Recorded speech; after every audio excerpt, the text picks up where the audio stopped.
퇴근하고 집에 들어오는 남편 뒤에 한 여자가 따라 들어오고 있었어요.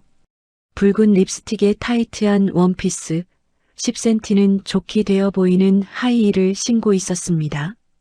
제가 차린 저녁 식사를 저와 남편, 시어머니, 시누이 그리고 그 여자와 함께 먹고 있었죠. 그 여자가 제 음식을 한 입 먹더니 말했어요. 음식 솜씨는 영 별로네요. 시어머니와 시누이는 웃었고 남편은 아무 말도 안 했습니다. 밥을 먹고 제 안방에 들어간 남편과 그 여자, 두 사람의 대화가 문 밖으로 흘러나왔어요. 저 늙은 여자는 이제 질렸어. 빨리 내보내고 자기랑 살고 싶다. 제가 질렸대요. 10년 동안 당신 회사 키워준 사람이 늙은 여자래요. 며칠 뒤 남편이 이혼 서류를 내밀었습니다. 양육권은 줄게. 대신 재산 분할은 포기해. 저는 아이들을 지키기 위해 사인했습니다. 그렇게 저는 6살, 4살 두 딸을 데리고 반지하 월세방으로 내려앉았어요. 캐리어 2개가 전 재산이었습니다. 하지만 저는 다시 일어설 자신이 있었어요. 10년간 회사를 키워본 경험이 있으니까요. 시간이 흘렀습니다. 어느 날 전 남편과 그의 새 부인을 마주쳤어요. 두 사람은 제가 거지꼴로 살고 있을 줄 알았나 봐요. 불쌍한 전처 구경이나 할 줄 알았겠죠. 그런데 제 모습을 보더니 경악하더군요. 왜 그랬을까요? 지금부터 그 이야기를 들려드릴게요. 설거지, 산책할 때, 잠들기 전 이어서 듣기 편하게 지금 구독만 눌러두세요. 우리네 사연극장이 다음 편을 자동으로 챙겨드립니다. 오늘의 사연 시작합니다. 치익, 치익 기름이 튀는 소리가 주방 가득 울려 퍼졌습니다. 시아버지 제삿날 저는 앞치마를 두르고 프라이팬 앞에 서 있었죠. 동태전, 깻잎전, 호박전 한 장 한 장 뒤집을 때마다 기름 냄새가 머리카락 끝까지 스며드는 게 느껴졌습니다. 그리고 제 귀에는 블루투스 이어폰이 꽂혀 있었어요. 김 부장님, 중국 바이어 건 말입니다. 저는 프라이팬을 흔들면서 낮은 목소리로 통화를 이어갔습니다. 제가 어제 써드린 대로 계약서 수정해서 오늘 중으로 보내세요. 대표님 결제 기다리지 마시고 정결 처리하세요. 전화기 너머로 김 부장님의 걱정스러운 목소리가 들려왔습니다. 본부장님, 그래도 대표님 서명 없이 진행해도 될까요? 됩니다. 대표님 지금 골프 치느라 계약서 내용도 모르실 겁니다. 어차피 실무는 제가 다 봐요. 책임은 제가 질 테니까 진행하세요. 이게 저의 일상이었습니다. 주방에서 전을 부치면서도 수십억짜리 계약을 처리하는 것. 앞치마를 두른 채로 바이어와 협상하는 것. 통화를 끊고 전을 접시에 담는데 거실에서 시어머니의 목소리가 날아왔습니다. 예, 박은영. 칼로 못 써는 듯한 날카로운 음성이었죠. 너는 제사상 앞에서 무슨 전화질을 그렇게 해? 우리 준혁이가 회사 일 다 하는데 네가 왜 바쁜 척이야? 저는 대답 대신 조용히 앞치마로 손을 닦았습니다. 입술을 꾹 깨물고요. 준혁무역. 연 매출 100억 원의 중견 무역회사입니다. 그 회사를 남편 준혁과 설립한 후 지난 10년 동안 지금의 규모로 키워온 건 바로 저예요. 경영전략본부장 박은영. 바이어 발굴부터 계약 협상, 자금 관리, 경영 전략까지 제 손을 거치지 않는 일이 없었습니다. 그런데 제 남편 최준혁 씨는요, 명함에만 대표이사라고 적혀 있을 뿐이에요. 그 사람의 일과는 간단합니다. 아침에 골프, 점심에 접대를 가장한 모임, 저녁에 술자리. 법인카드로 품위 유지하는 게 전부죠. 회사가 어떻게 돌아가는지, 이번 달 매출이 얼마인지 관심조차 없는 사람이에요. 하지만 이 집에서 저는 그저 말대꾸하면 안 되는 며느리일 뿐입니다. 회사에서 아무리 인정받아도 이 현관문을 들어서는 순간 저는 그냥 부엌대기예요. 출신도 천한 것이 건방지게. 시어머니는 제가 고아 출신이라는 걸 한시도 잊지 않으셨어요. 부모님은 제가 어릴 때 사고로 돌아가셨고, 저는 경기도 외곽에서 농사 짓는 할머니 손에서 자랐습니다.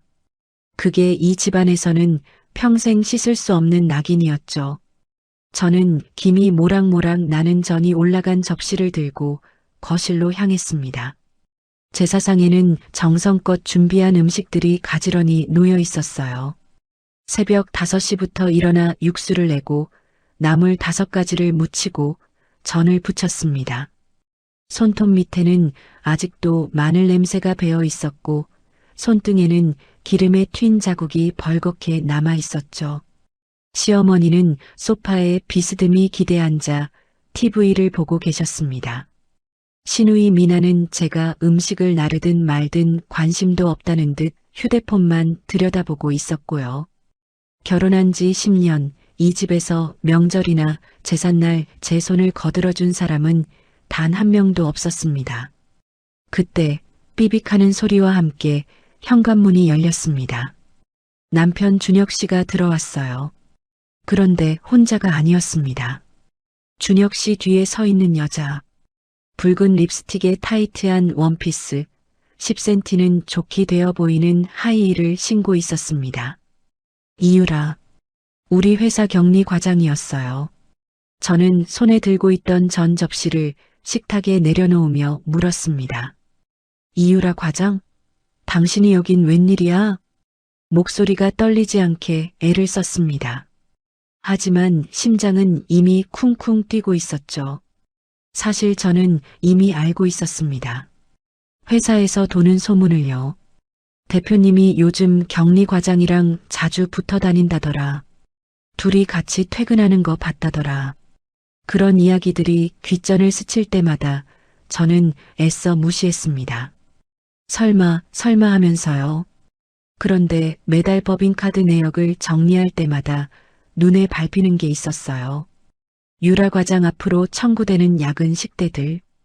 그것도 고급 레스토랑에서 2명이 식사한 금액이 매번 찍혀 있었죠. 야근 식대가 1인당 10만 원이 넘는 게 말이 됩니까? 그래도 저는 믿고 싶었습니다. 10년을 함께한 남편이니까요. 아, 급하게 처리할 서류가 있어서. 준혁 씨가 태연하게 대답했습니다.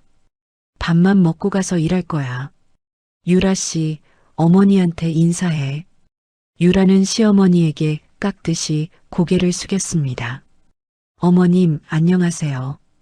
회사에서 대표님 보좌하고 있는 이유라예요. 항상 대표님께서 어머님 자랑을 많이 하세요. 시어머니의 얼굴이 환하게 펴졌습니다. 어머, 그래. 우리 아들이? 호호호 예쁘기도 하지. 들어와요, 들어와. 마침 밥 먹으려던 참인데 같이 먹어. 저는 그 광경을 멍하니 지켜봤습니다. 시아버지 제삿날에 남편이 다른 여자를 제가 사는 집에 데려왔습니다. 그것도 숨기지도 않고 당당하게요. 식탁에 둘러앉았습니다. 제가 새벽부터 준비한 음식들이 가득 차려진 상 앞에서 유라는 마치 자기 집인 양숟가락을 들었어요. 와, 음식이 푸짐하네요. 유라가 갈비찜을 젓가락으로 집어들었습니다. 한 입 베어 물더니 미간을 찌푸렸어요. 어머, 본부장님. 유라가 저를 똑바로 쳐다보며 말했습니다. 음식 솜씨는 업무 능력만 못하신가 봐요. 고기가 너무 질긴데? 순간 숨이 턱 막혔습니다. 저는 유라의 얼굴을 물끄러미 바라봤어요. 29살. 통통 튀는 애교와 날씬한 몸매를 무기로 회사 남자 직원들의 시선을 한몸에 받는 여자. 그 여자가 지금 제가 만든 음식을 앞에 두고 저를 조롱하고 있었습니다. 그런데 더 기가 막힌 건 그 다음이었어요. 호호, 우리 유라 과장은 입맛도 고급이지. 시어머니가 유라의 편을 들었습니다. 처음 보는 여자의 편을요. 요즘 젊은 애들은 입이 까다로워서 그래. 유라 씨, 입에 안 맞으면 억지로 먹지 마. 저는 믿을 수가 없었습니다. 새벽 5시부터 일어나 갈비를 삶고 양념을 재우고 불 조절해가며 30분 넘게 졸인 갈비찜이에요. 그런데 시어머니는 제 음식을 감싸기는커녕 처음 본 여자 앞에서 저를 깎아내리고 계셨습니다. 예, 은영아. 시어머니가 저를 쳐다봤습니다. 너는 뭐하니? 손님한테 물도 안 떠다 주고 멍하게 서서 뭘 봐? 손님이라고요? 제 남편을 꼬셔서 내 집에 들어온 여자가 손님이라고요? 저는 이를 악물고 자리에서 일어났습니다. 부엌으로 가서 물컵을 들고 왔죠. 유라 앞에 컵을 내려놓을 때 손이 미세하게 떨렸습니다. 고마워요, 본부장님. 유라가 싱긋 웃었습니다. 그 웃음이 어찌나 얄밉던지요. 신우이 미나도 거들었습니다. 오빠, 이렇게 예쁜 직원이 있었어? 나도 오빠 회사 들어갈까? 야, 너가 뭘 한다고.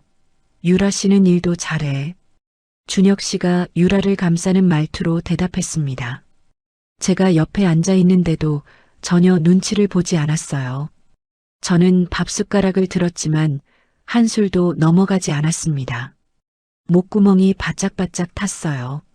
식사 내내 유라는 연신 준혁 씨에게 음식을 덜어주었습니다. 대표님, 이것도 드셔보세요. 대표님, 이거 맛있어요. 마치 새색시처럼요. 저는 10년 동안 저 자리에서 밥을 먹었습니다. 하지만 단 한 번도 저런 대접을 받아본 적이 없었어요. 저는 늘 음식을 차리는 사람이었고, 설거지를 하는 사람이었고, 식탁을 치우는 사람이었습니다. 제가 뭘 먹는지, 밥은 제대로 먹었는지 묻는 사람은 아무도 없었죠. 그런데 저 여자는요, 처음 온 남의 집에서 버젓이 안주인 행세를 하고 있었습니다. 유라가 준혁 씨의 빈 물컵을 보더니 자연스럽게 물을 따라 주었어요. 대표님, 물 드세요. 그 모습을 보는 순간 가슴이 철렁 내려앉았습니다. 저건 단순한 친절이 아니었어요. 저렇게 자연스럽게 상대방을 챙기는 건 이미 수없이 반복해본 사람만이 할 수 있는 행동이었습니다. 둘 사이에는 벌써 깊은 무언가가 쌓여 있었어요. 저만 몰랐던 겁니다. 예, 며느리. 밥 다 먹었으면 과일 좀 깎아와. 시어머니의 말에 저는 묵묵히 자리에서 일어났습니다. 부엌에서 사과를 깎는데 손에 힘이 들어가지 않았어요. 칼날이 과일 껍질 위로 미끄러질 때마다 가슴속에서는 다른 것이 썰리는 것 같았습니다. 10년입니다. 저는 10년 동안 이 집안의 며느리로 살았어요. 명절마다 새벽같이 일어나 음식을 준비했고 제삿날이면 밤새 전을 부쳤습니다. 시어머니가 아프시면 병원에 모시고 다녔고 시누이 미나가 사업 실패했을 때는 제 적금을 깨서 도와줬어요. 회사에서는 남편 대신 모든 실무를 처리했습니다. 바이어 미팅도 계약 협상도 직원 관리도 전부 제 몫이었죠. 그러면서도 단 한 번도 제 공을 내세운 적이 없었어요. 남편 체면을 세워주는 게 아내의 도리라고 생각했으니까요. 그런데 이게 돌아온 대가입니까? 제 집 식탁에서 내연녀와 오붓하게 밥을 먹고 있다고요? 설마 했습니다. 그런데 이제 더 이상 외면할 수가 없었어요. 저 여자가 제 남편의 내연녀라는 걸요. 과일 접시를 들고 거실로 나왔습니다. 그런데 식탁에는 아무도 없었어요. 어머니, 다들 어디 가셨어요? 아, 준혁이랑 유라 씨는 안방에서 서류 보고 있어. 과일 좀 갖다 줘. 서류를요? 안방에서요? 저는 과일 접시를 들고 안방 앞으로 걸어갔습니다. 문이 살짝 열려 있었어요. 그 틈 사이로 목소리가 새어나왔습니다. 저는 과일 접시를 들고 안방 앞에 섰습니다. 문이 살짝 열려 있었어요. 노크를 하려고 손을 들었는데 그 순간 안에서 목소리가 들려왔습니다. 아, 진짜 못 살겠어. 준혁 씨의 목소리였어요. 짜증이 가득 섞인 한숨 소리가 뒤따랐습니다. 온몸에 기름 냄새 밴 식모 같은 여자랑 있으니까 숨이 막혀. 밥 먹는데 앞치마 냄새가 여기까지 나는 것 같더라고. 식모요? 저는 그 자리에 얼어붙었습니다. 귀를 의심했어요. 방금 제 남편이 저를 뭐라고 했죠? 빨리 내보내고 자기랑 살고 싶다. 자기는 향수 냄새도 좋고 얼굴 보는 것도 좋고 집에 오는 게 행복할 것 같아. 유라의 낄낄거리는 웃음소리가 들렸습니다. 어머, 대표님 진짜 그렇게 말하면 나 부끄럽잖아. 부끄러워하지 마. 사실인데 뭘. 저 여자는 이제 늙기만 했지. 같이 있으면 꼴도 보기 싫어. 늙었다고요? 저는 올해 38입니다.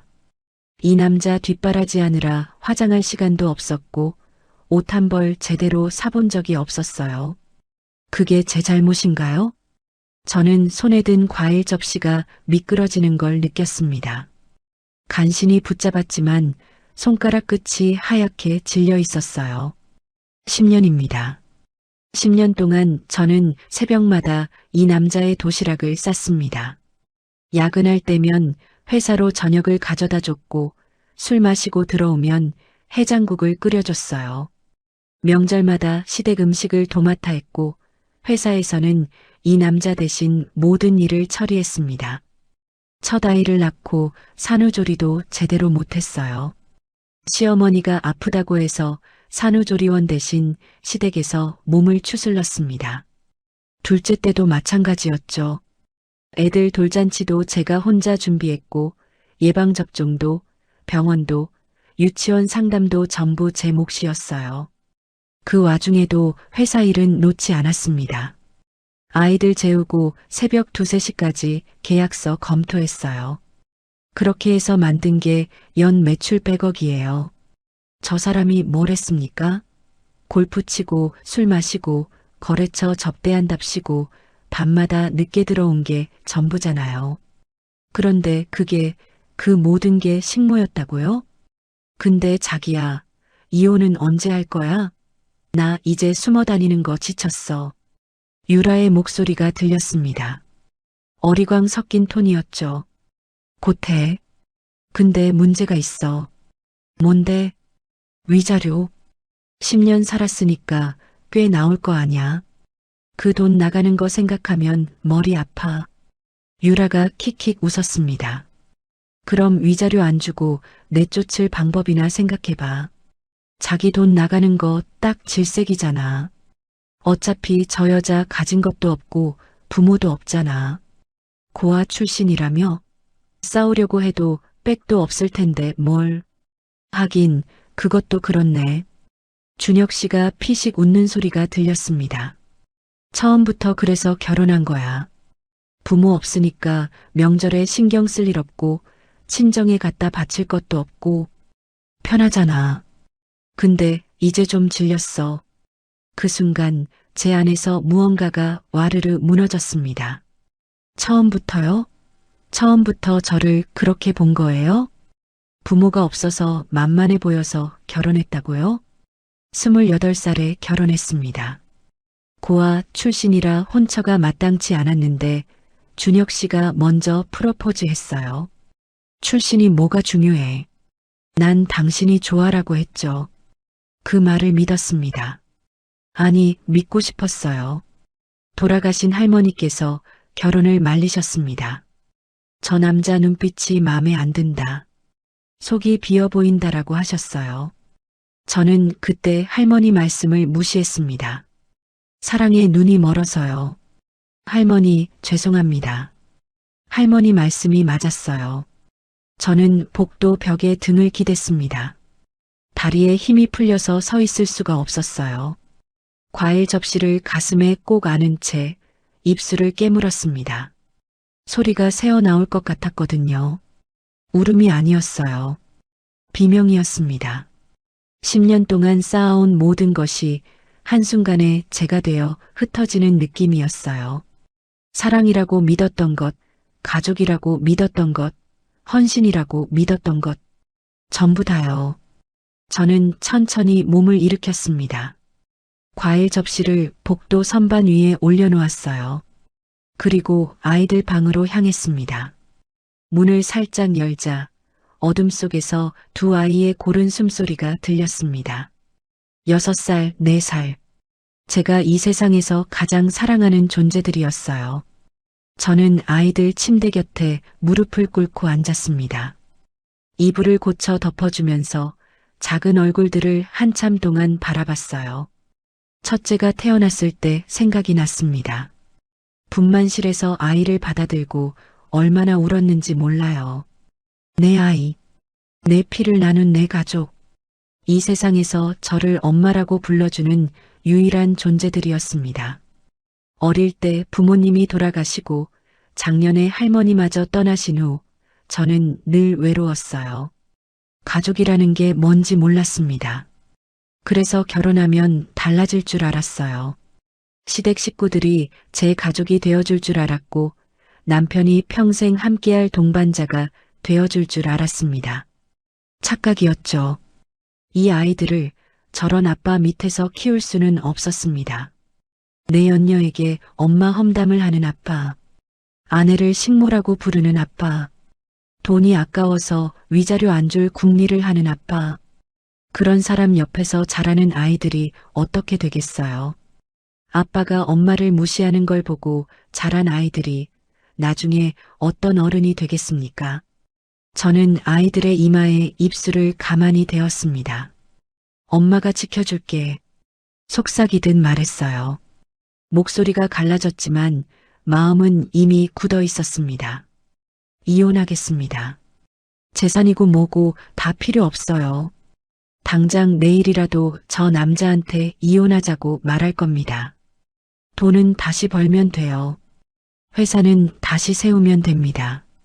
하지만 아이들의 마음, 아이들의 어린 시절은 다시 돌아오지 않아요.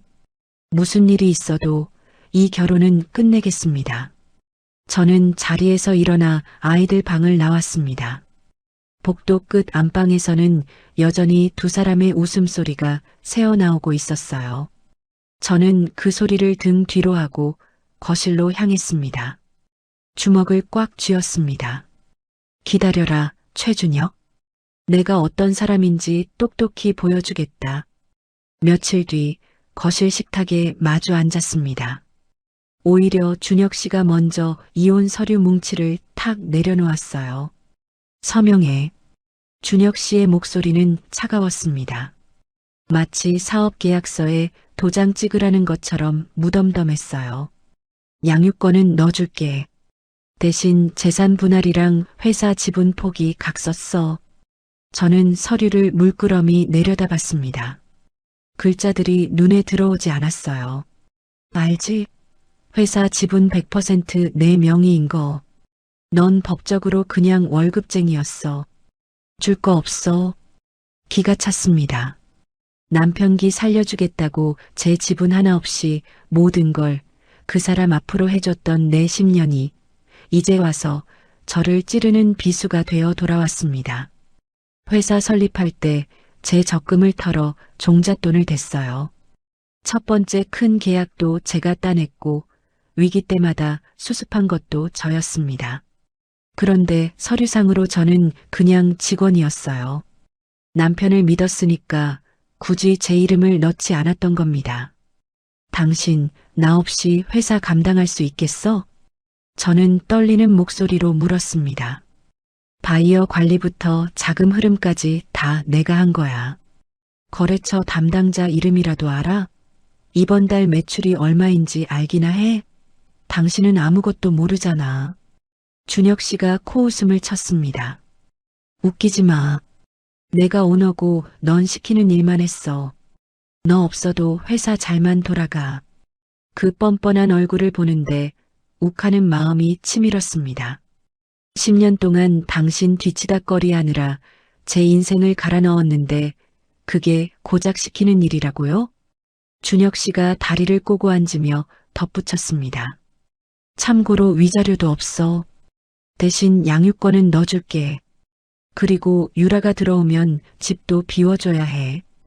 일주일 안에 짐 빼. 일주일이요? 10년을 산 집에서 일주일 안에 나가라고요? 싫으면 애들도 포기하던가. 난 상관없어. 그 말에 저는 입을 다물었습니다. 아이들, 제 어린 두 딸. 저는 아이들 방 쪽을 돌아봤습니다. 문이 닫혀 있었지만 그 안에서 아이들이 자고 있다는 걸 알고 있었어요. 선택지가 없었습니다. 재산을 포기하지 않으면 양육권을 주지 않겠다는 거잖아요. 법적으로 따지면 제가 유리할 수도 있었지만 그 긴 싸움 동안 아이들이 얼마나 상처받겠어요. 그리고 아이들을 이런 아빠와 한 집에 같이 있도록 할 수는 없었습니다. 저는 입술을 깨물며 펜을 들었습니다. 그래, 더러운 돈 다 가져가. 서류에 서명을 했습니다. 손이 떨렸지만 글씨는 또박또박 썼어요. 난 내 새끼들만 있으면 돼. 어차피 저 회사도 제가 처음부터 끝까지 성장시킨 회사입니다. 얼마든지 다시 시작할 자신이 있었어요. 그 무엇보다 아이들이 저런 남자와 내연녀 밑에서 자라게 할 수는 없었습니다. 며칠 뒤 저는 회사 로비를 걸어 나왔습니다. 손에는 개인 짐이 든 작은 박스 하나. 10년을 다닌 회사에서 제가 가져갈 수 있는 건 그게 전부였어요. 그런데 로비에 사람들이 모여 있었습니다. 본부장님, 김 부장님이 달려왔어요. 그 뒤로 직원들이 하나둘씩 모여들었습니다. 정말 가시는 거예요? 김 부장님의 목소리가 떨리고 있었습니다. 눈가가 벌겋게 달아올라 있었어요. 본부장님 안 계시면 저희 어떡해요? 이 회사 경영은 본부장님이 다 하셨던 거 저희가 모를 줄 아세요? 본부장님 나가시면 저희 다 죽습니다. 다른 직원들도 고개를 끄덕였습니다. 젊은 막내 사원은 벌써 눈물을 훔치고 있었어요. 본부장님이 야근할 때 항상 저희 밥 사주셨잖아요. 누군가 말했습니다. 신입 때 실수해서 계약 날릴 뻔했을 때도 본부장님이 수습해 주셨고요. 또 다른 목소리가 이어졌어요.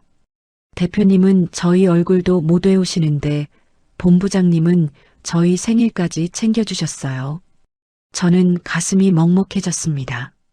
이 사람들, 저를 따라주고 믿어주고 함께 야근하며 회사를 키워온 사람들이에요.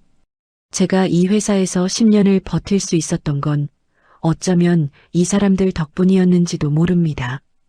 저는 박스를 내려놓고 김 부장님의 손을 두 손으로 꼭 잡았습니다. 김 부장님, 제 눈에도 눈물이 고였어요. 하지만 억지로 미소를 지었습니다. 그리고 여러분, 저 도망가는 거 아닙니다. 직원들이 저를 바라봤습니다. 잠시 물러나는 거예요. 제가 밖에서 힘길러서 여러분 지키러 반드시 다시 올 겁니다. 제 목소리가 로비에 울렸습니다.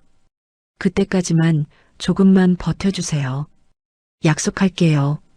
김 부장님이 제 손을 놓지 않았습니다. 눈물이 볼을 타고 흘러내렸어요. 저는 천천히 손을 빼고 박스를 다시 들었습니다. 그리고 회전문을 향해 걸어갔어요. 뒤에서 흐느끼는 소리가 들렸습니다. 하지만 돌아보지 않았어요. 돌아보면 저도 주저앉을 것 같았거든요. 회전문을 밀고 밖으로 나왔습니다. 차가운 바람이 얼굴을 스쳤어요. 저는 하늘을 올려다봤습니다. 흐린 하늘이었지만 이상하게 눈물은 나지 않았어요. 반드시 돌아온다. 그 약속 꼭 지킬 겁니다. 부동산 중개소를 4군데나 돌았습니다. 어린 두 딸의 손을 잡고 캐리어 2개만 끌고 다녔어요. 가진 돈이라곤 퇴직금 조금과 비상금으로 모아둔 얼마 안 되는 현금이 전부였습니다. 아유, 손님. 4번째 부동산 중개인이 난감한 표정을 지었어요. 이 보증금으로는 이 반지하 방밖에 없어요. 애들 데리고 살기엔 좀 그럴 텐데. 그래도 지금 바로 입주도 가능해요.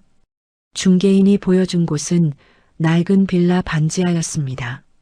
창문이 지면과 거의 붙어 있어서 햇빛이 거의 들지 않았어요. 벽 한쪽에는 곰팡이 자국이 얼룩덜룩했고 화장실에서는 하수구 냄새가 올라왔습니다.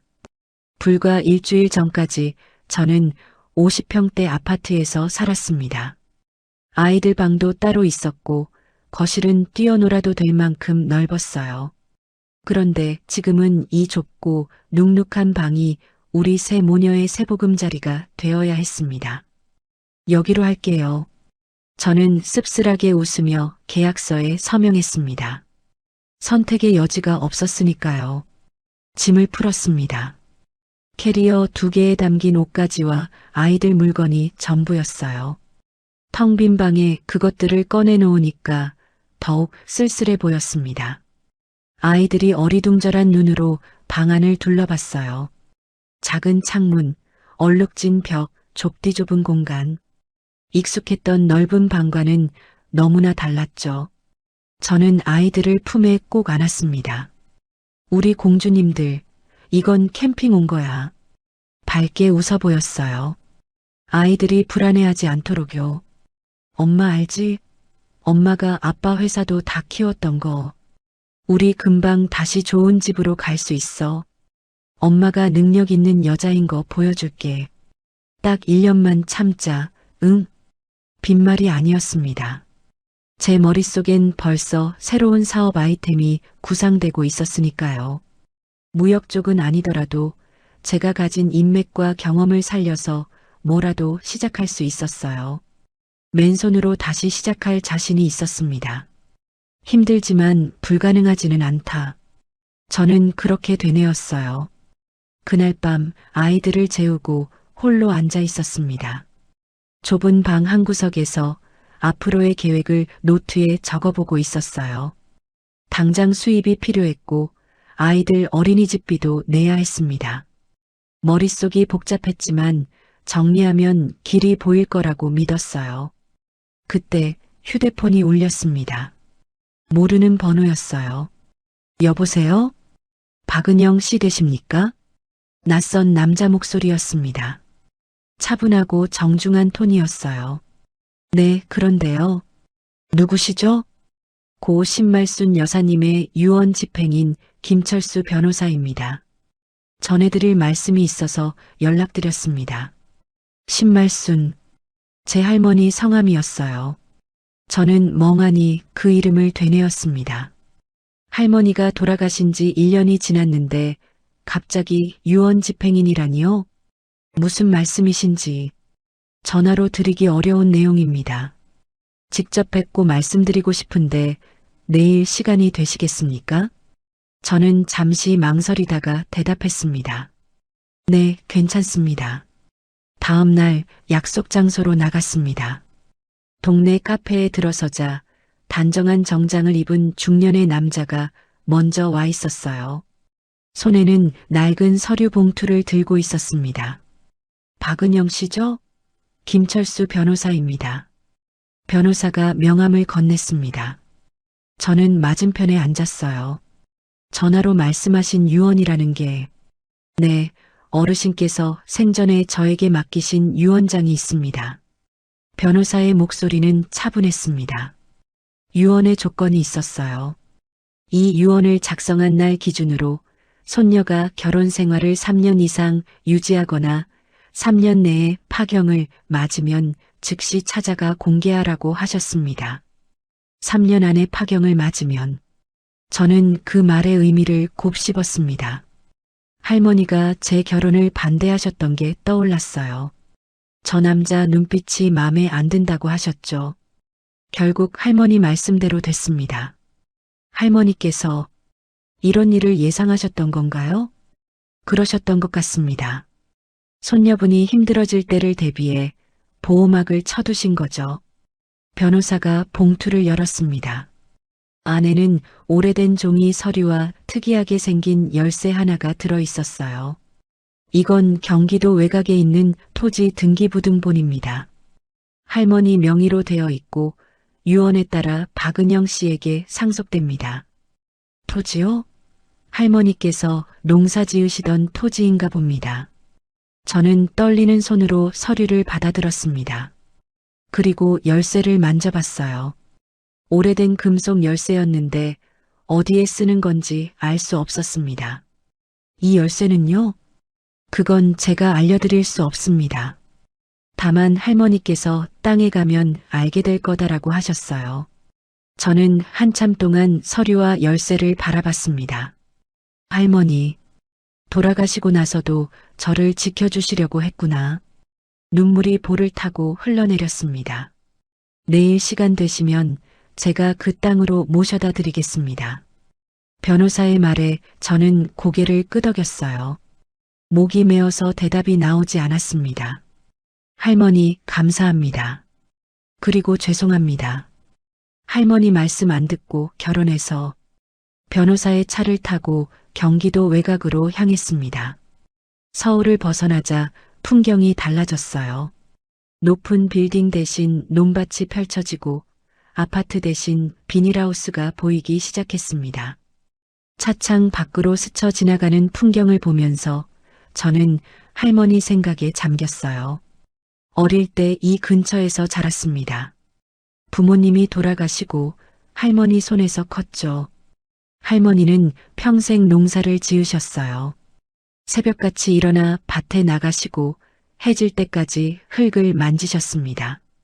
그 투박한 손으로 저를 키워주셨죠. 다 왔습니다.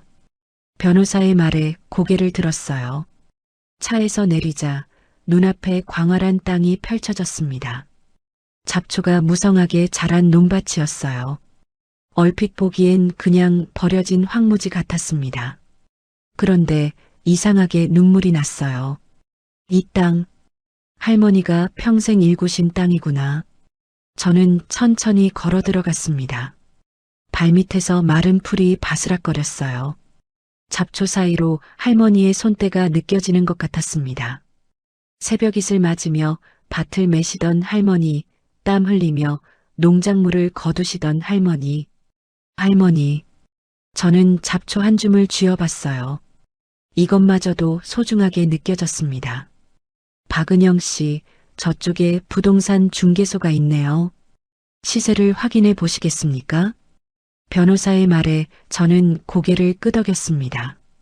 솔직히 이 땅이 얼마나 되는지 감이 안 왔거든요.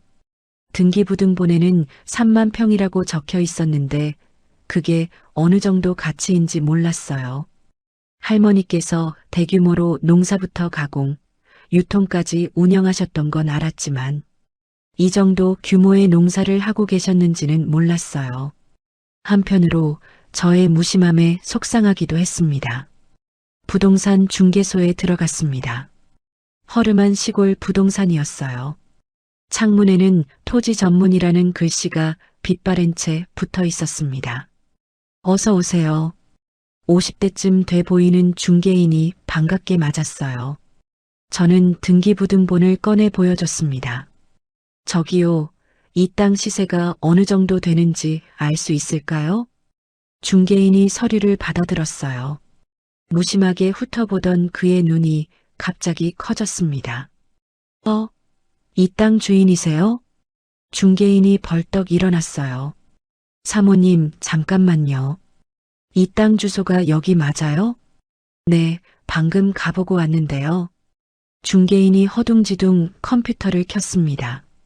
뭔가를 검색하더니 화면을 뚫어져라 쳐다봤어요. 사모님, 이거 모르셨어요? 뭐요? 여기가요. 중개인의 목소리가 떨리고 있었습니다. 재작년에 3기 신도시 공공주택지구로 지정됐어요.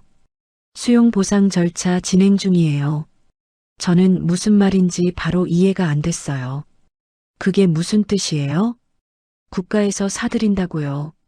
보상금 줍니다. 평당 200만 원은 무조건이에요. 아니, 이 위치면 더 받을 수도 있어요. 중개인이 흥분해서 말을 쏟아냈어요. 요즘 3기 신도시 땅값이 얼마나 오르는지 아세요? 여긴 역도 들어오고 개발 호재가 엄청나요. 중개인이 계산기를 두드리기 시작했습니다. 저도 덩달아 머릿속으로 계산을 했어요. 3만 평? 평당 200만 원. 3만 곱하기 200만. 저는 계산기를 두드리던 손을 멈췄습니다. 600억이요? 목소리가 떨렸어요. 제대로 계산한 게 맞나 싶었습니다. 그쵸? 600억? 아니, 더 받으실 수도 있어요. 사모님 대박이시다. 중개인이 난리가 났어요. 하지만 저는 아무 말도 할 수가 없었습니다. 600억? 그 숫자가 머릿속에서 맴돌았어요. 어제까지 반지하 월세방에서 내일 걱정을 하던 제가 갑자기 600억 원의 땅 주인이 됐다고요? 다리에 힘이 풀렸습니다. 중개인이 황급히 의자를 내밀었어요. 사모님 괜찮으세요? 물 드릴까요? 저는 의자에 털썩 주저앉았습니다. 손이 부들부들 떨렸어요. 할머니가 이걸 남겨주신 거예요? 평생 농사만 지으셨다고 생각했는데 낡은 옷만 입으시고 고기 반찬 하나 제대로 안 드시던 할머니가 이런 어마어마한 재산을 가지고 계셨던 거예요? 박은영 씨, 변호사가 조용히 다가왔습니다. 아직 확인하실 게 남았습니다. 저는 멍한 눈으로 변호사를 올려다봤어요. 네, 뭐가 더 있어요? 땅 위에 창고가 하나 있습니다. 할머니께서 그 열쇠를 드린 이유가 있을 겁니다. 열쇠? 어제 받은 그 특이하게 생긴 열쇠요. 저는 아직도 멍한 상태로 자리에서 일어났습니다. 600억도 믿기지 않는데 뭐가 더 있다는 걸까요? 변호사를 따라 땅 한쪽 구석으로 한참을 걸어갔습니다. 잡초 사이로 낡은 건물이 하나 보였어요. 녹슨 철문에 벽은 군데군데 페인트가 벗겨져 있었습니다. 언뜻 보기엔 그냥 버려진 농기구 창고 같았어요. 여기입니다. 변호사가 창고 앞에 멈춰 섰습니다. 이 안에 뭐가 있는 건데요? 저도 모릅니다. 할머니께서 열쇠를 주면 손녀가 알아서 찾을 거다라고만 하셨어요. 저는 주머니에서 어제 받은 열쇠를 꺼냈습니다. 특이하게 생긴 금속 열쇠였어요. 일반 자물쇠 열쇠보다 훨씬 크고 무거웠습니다. 녹슨 철문을 열고 안으로 들어갔어요. 먼지 냄새가 코를 찔렀습니다. 창고 안은 어두웠고 농기구와 빈 상자들이 어지럽게 쌓여 있었어요. 할머니가 여기서 뭘 하셨던 걸까? 저는 손전등 불빛으로 이리저리 비춰봤습니다. 그때 창고 바닥 한쪽에 뭔가 이상한 게 눈에 띄었어요. 나무 덮개 같은 것이 바닥에 덮여 있었습니다. 마치 뭔가를 숨겨둔 것처럼요. 저는 덮개를 치웠어요. 그 아래로 계단이 나타났습니다. 지하가 있네요. 심장이 쿵쾅거렸습니다. 뭔지 모를 긴장감에 손이 떨렸어요. 계단을 따라 내려갔습니다. 한 발 한 발. 어둠이 점점 짙어졌어요. 손전등 불빛만이 유일한 빛이었습니다. 지하에 도착하자 눈앞에 거대한 철문이 나타났습니다. 아니, 문이 아니라 금고였어요. 영화에서나 볼 법한 육중한 철제 금고가 벽면을 가득 채우고 있었습니다. 이게 뭐야? 저는 멍하니 금고를 올려다봤어요. 할머니가 왜 이런 걸 가지고 계셨던 걸까요? 금고 중앙에 열쇠 구멍이 있었습니다. 저는 떨리는 손으로 열쇠를 꺼내 구멍에 넣었어요. 철컥. 열쇠가 딱 맞았습니다. 천천히 돌렸어요. 끼익 하는 소리와 함께 금고 문이 열리기 시작했습니다. 오랫동안 닫혀있던 문이 무겁게 움직였어요. 금고 안은 칠흑 같은 어둠이었습니다. 저는 손전등을 들이밀었어요. 그 순간 어둠 속에서 무언가가 번쩍였습니다. 저는 눈을 의심했어요. 손전등 불빛에 반사되어 황금빛이 쏟아져 나왔거든요.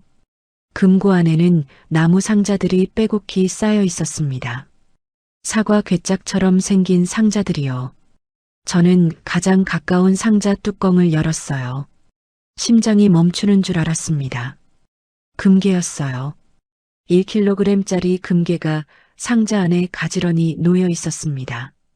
한 상자에 10개씩 번쩍번쩍 빛나는 순금 덩어리들이요. 말도 안 돼. 저는 다른 상자도 열어봤어요. 똑같았습니다. 금괴, 또 금괴. 상자마다 금괴가 가득 차 있었어요. 이게 몇 개야? 정신없이 상자를 세기 시작했습니다. 10개, 20개, 30개. 상자가 100개가 넘었어요. 아니, 훨씬 더 많았습니다. 머릿속으로 계산을 했어요. 금 시세가 1kg당 대략 1억 원 정도. 상자 하나에 10kg씩 상자가 최소 100개 이상이면 1000억? 다리에 힘이 풀렸습니다. 저는 그 자리에 주저앉았어요. 600억짜리 땅도 믿기지 않았는데 이건 뭡니까? 1000억 원어치 금괴라고요? 어제까지 저는 반지하 월세방에서 내일 끼니 걱정을 했습니다.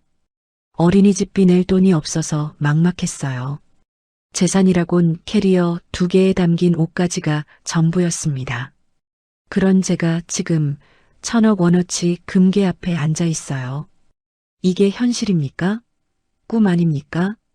저는 금괴 하나를 집어들었어요. 묵직한 무게가 손바닥에 느껴졌습니다. 차갑고 단단한 금속의 감촉. 이건 분명 현실이었어요. 그때 금고 안쪽 벽에 뭔가가 붙어 있는 게 보였어요. 봉투였습니다. 누렇게 바랜 종이 봉투가 테이프로 고정되어 있었어요. 저는 떨리는 손으로 봉투를 떼어냈습니다. 봉투 겉면에 익숙한 글씨가 적혀 있었어요. 은영이에게. 할머니 글씨였습니다. 삐뚤빼뚤한 정겨운 그 글씨체. 저는 봉투를 열고 편지를 꺼냈어요.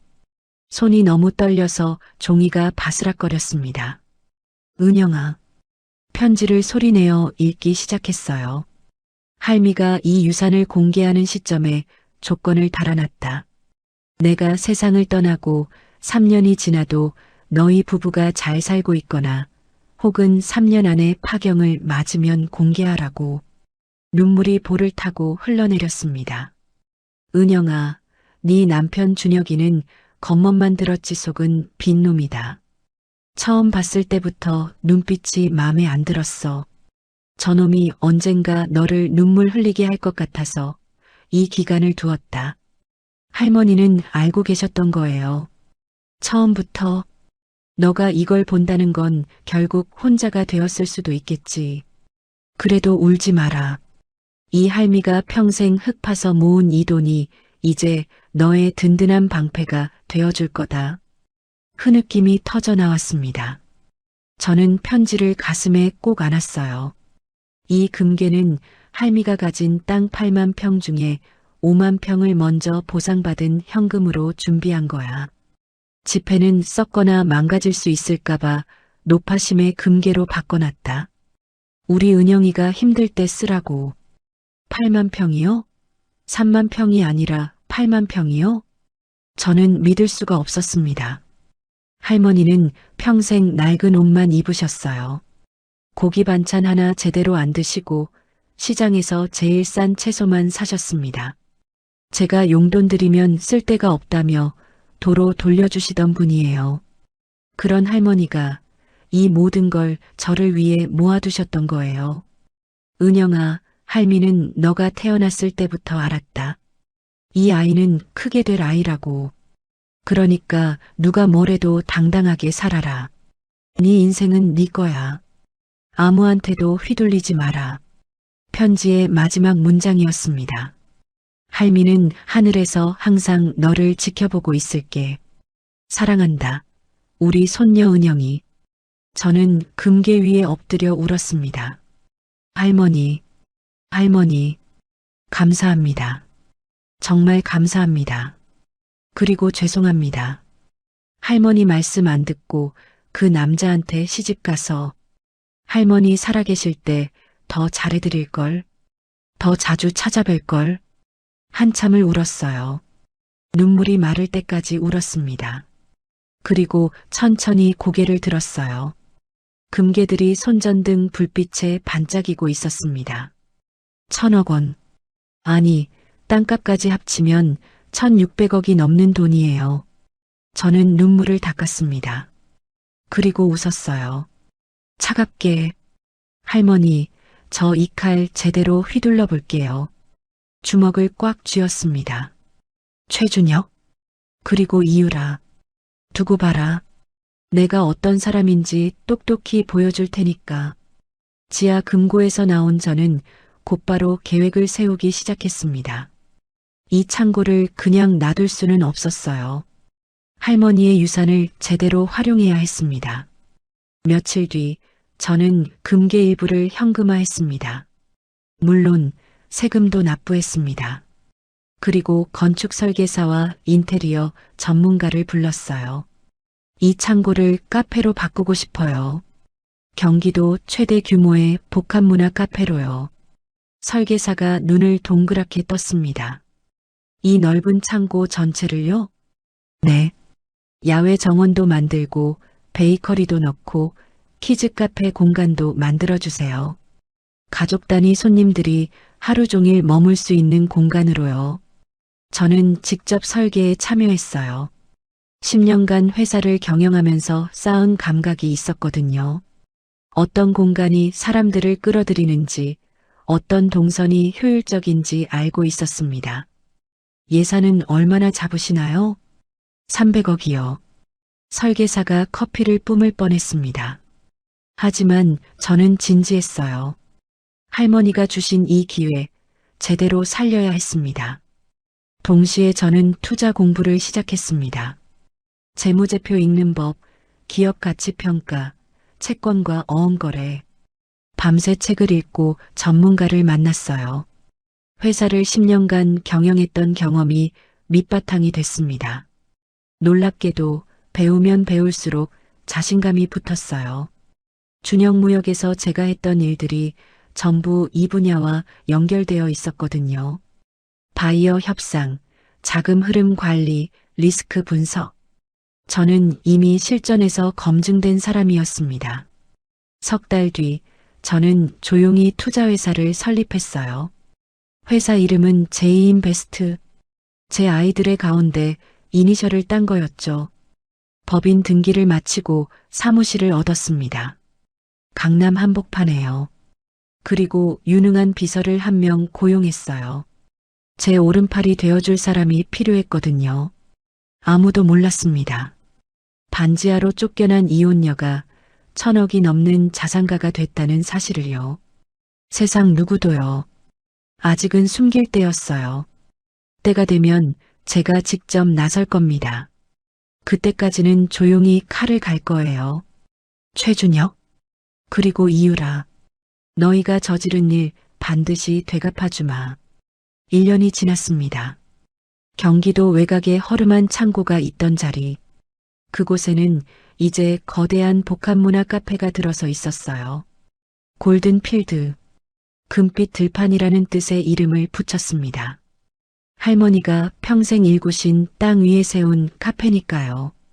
3층 규모의 본관에 야외 정원은 축구장 2개 크기였어요.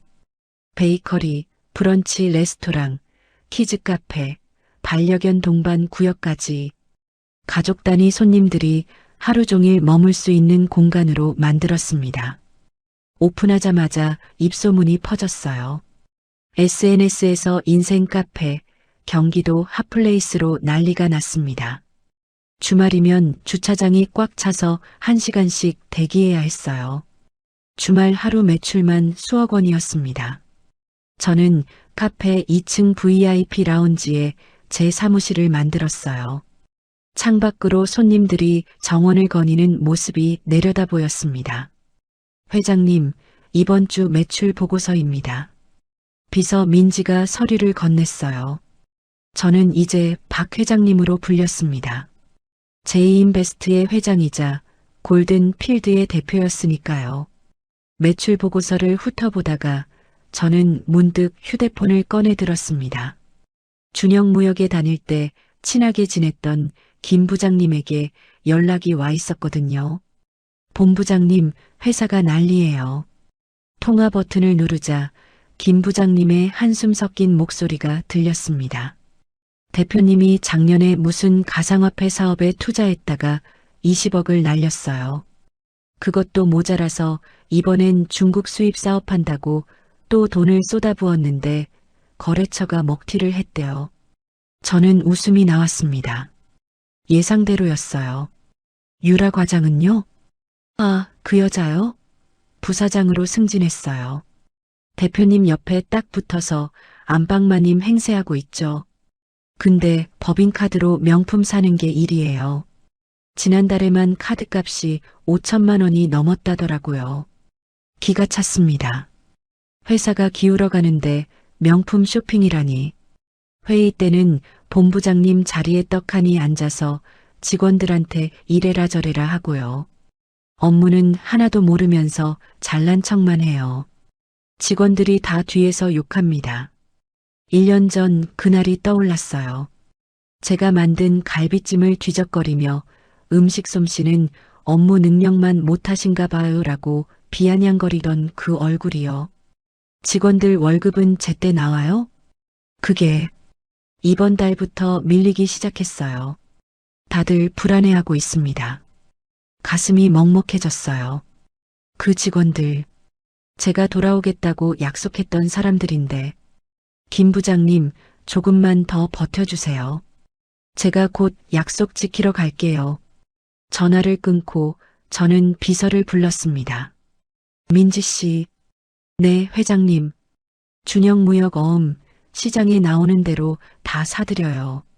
민지가 고개를 끄덕였어요. 채권도 전부 매입하고요. 은행에서 떠도는 것까지 싹 다요. 알겠습니다. 목표 금액은요? 저는 창밖을 바라보며 말했습니다. 금액 제한 없어요. 내가 그 회사의 목줄을 줄 거니까. 며칠 뒤 제이인베스트는 준영무역 부채의 80%를 보유한 최대 채권자가 됐습니다. 준혁은 자기 회사가 누구 손에 넘어가고 있는지도 모른 채 여전히 유라와 술 마시고 골프 치러 다니고 있었어요.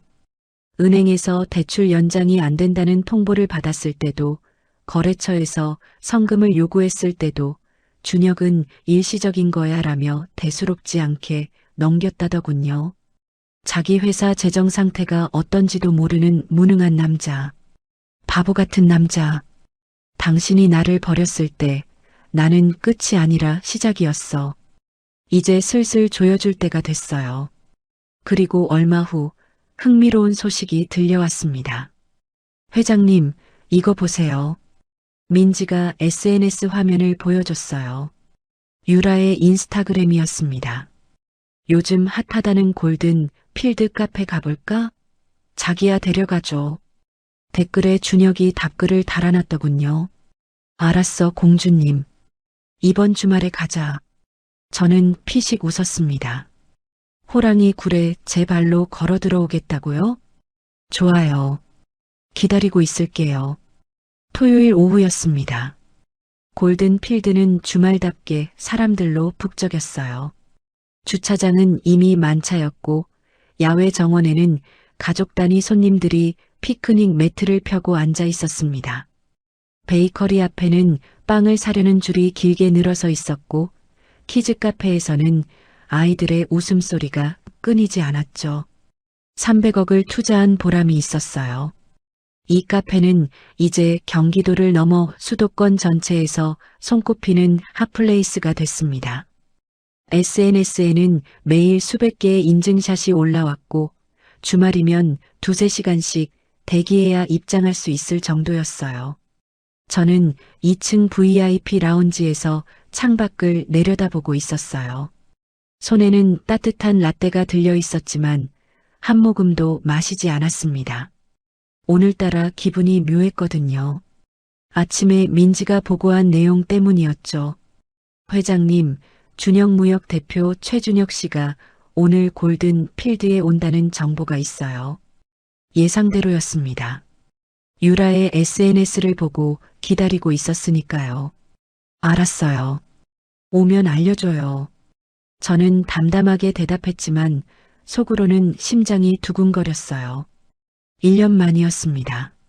저를 기름 냄새 나는 식모라고 불렀던 그 남자를 다시 보게 되는 거죠. 1시간쯤 지났을까요? 민지가 조용히 다가왔습니다. 회장님 왔어요. 1층 카운터에 있습니다. 저는 자리에서 일어났어요. 창가로 다가가 아래를 내려다봤습니다. 보였어요. 준혁이 1년 전보다 살이 좀 빠진 것 같았어요. 하지만 여전히 비싼 옷을 입고 거만한 표정을 하고 있었습니다. 옆에는 유라가 팔짱을 끼고 서 있었죠. 여전히 화려한 옷차림에 명품 가방을 들고 있더군요. 저는 잠시 그 모습을 지켜봤습니다. 1층 카운터에서는 이미 상황이 벌어지고 있었어요. 와, 여기 진짜 예쁘다. SNS에서 봤던 것보다 훨씬 좋은데? 유라가 카페 내부를 둘러보며 감탄했습니다. 그녀는 명품 가방을 팔에 걸고 마치 자기 집처럼 이곳저곳을 구경했어요. 그러니까 이런 데서 카페를 하면 돈이 얼마나 벌리겠어. 준혁이 건방지게 말했습니다. 자기가 이런 사업을 할 능력이 있다는 듯이요. 그들은 카운터 앞에 섰어요. 시그니처 라떼 2잔이요. 아, 그리고 저 쇼케이스에 있는 케이크 2조각이랑 크루아상도 4개 주세요. 마카롱도 6개 담아주시고요. 유라가 손가락으로 이것저것 가리키며 주문했습니다. 준혁은 뒤에 서서 휴대폰만 만지작거리고 있었죠. 총 87,000원입니다. 직원이 금액을 안내했어요. 준혁이 지갑에서 카드를 꺼냈습니다. 검은색 법인카드였어요. 준혁 무역 로고가 선명하게 박혀 있었죠. 여기. 준혁이 거만하게 카드를 내밀었습니다. 직원이 카드를 받아 단말기에 긁었어요. 그런데 뭔가 이상했습니다. 직원의 표정이 굳어졌거든요. 손님, 왜요? 카드가 거절됐는데요. 준혁의 눈썹이 실룩거렸습니다. 다시 해봐요. 직원이 다시 카드를 긁었어요. 똑같았습니다. 단말기 화면에 빨간 글씨가 떴죠. 손님, 한도 초과로 나오는데요. 거래 정지된 카드라고 뜹니다. 뭐라고? 준혁의 목소리가 커졌어요. 주변 손님들이 슬슬 쳐다보기 시작했습니다. 그럴 리가 없어. 이 카드 한도가 5천만 원인데. 다시 해봐요. 직원이 난감한 표정으로 다시 카드를 긁었어요. 결과는 같았습니다. 죄송합니다, 손님. 계속 거절로 나오는데요. 이상하네. 다른 카드 줄게요. 준혁이 지갑을 뒤져 다른 카드를 꺼냈어요. 이번엔 개인 신용카드였습니다. 직원이 카드를 긁었어요. 또 거절. 이것도 안 되는데요, 손님. 그럴 리가 없는데.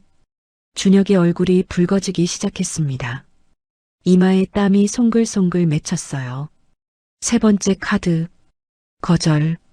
4번째 카드. 거절. 5번째 카드마저 거절당했습니다. 준혁의 손이 떨리기 시작했습니다. 지갑에 있는 카드를 전부 꺼내 테이블 위에 늘어놓았어요. 7장이 넘는 카드가 있었지만 전부 소용없었죠. 이게 말이 돼? 준혁이 중얼거렸어요. 얼굴이 창백해졌습니다. 뒤에 줄을 서 있던 손님들이 짜증을 내기 시작했어요. 저기요, 빨리 좀 해주세요. 줄이 길어요. 카드 안 되면 현금으로 내시든가. 아니, 저렇게 비싼 옷 입고 와서 커피값도 못 내? 수군거리는 소리가 점점 커졌습니다. 유라의 얼굴도 빨개졌어요.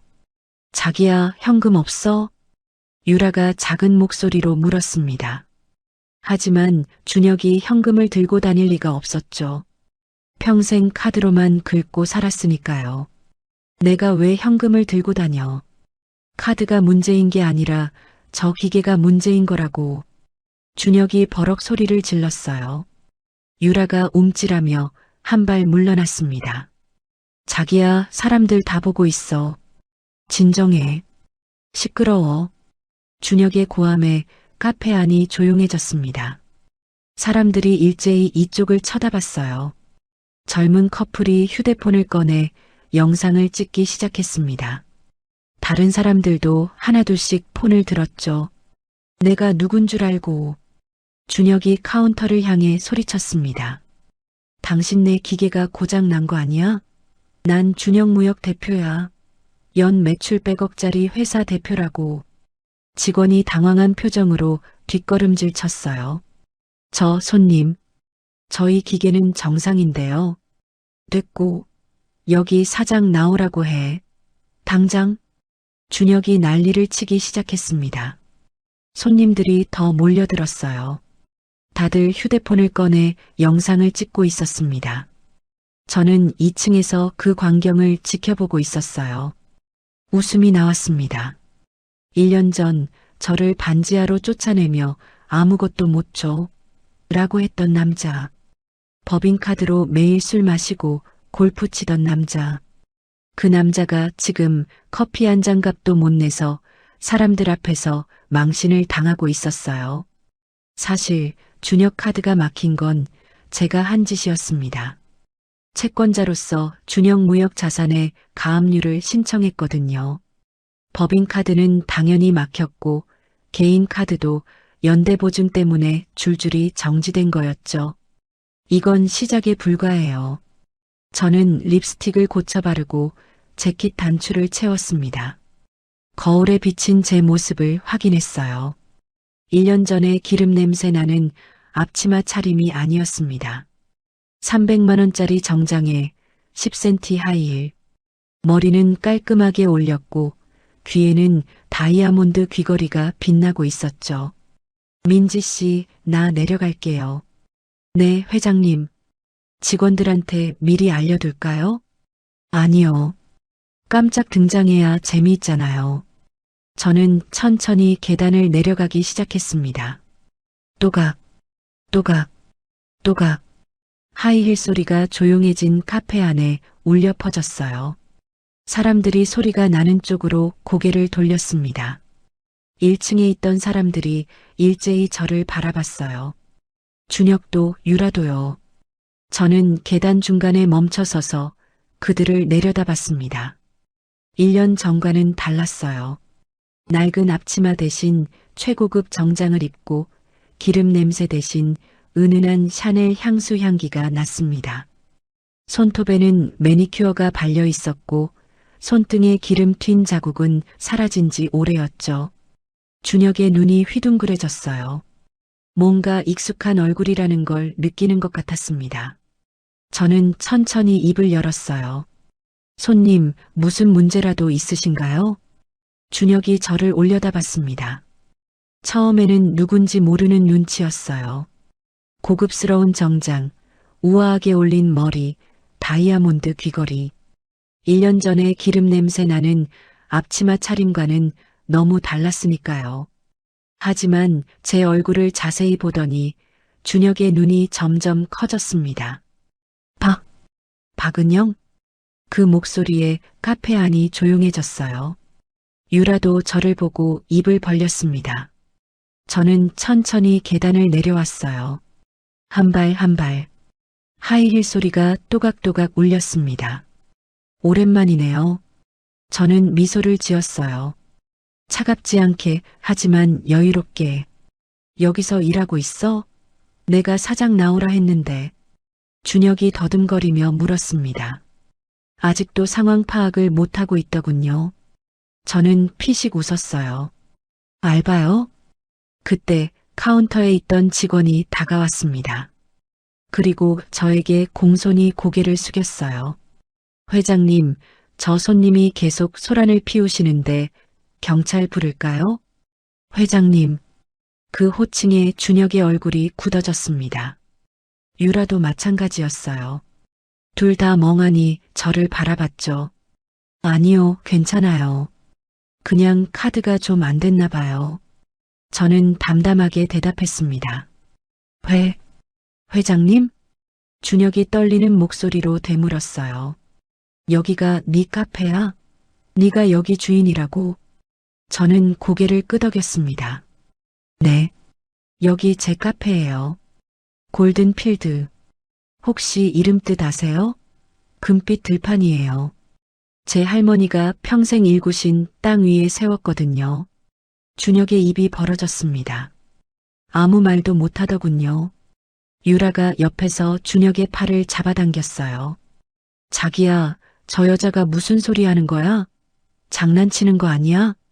하지만 저를 향해 회장님이라고 부르며 인사하는 직원들의 모습을 보면서 유라의 얼굴도 점점 굳어졌습니다. 주변에 있던 손님들이 수군거리기 시작했어요.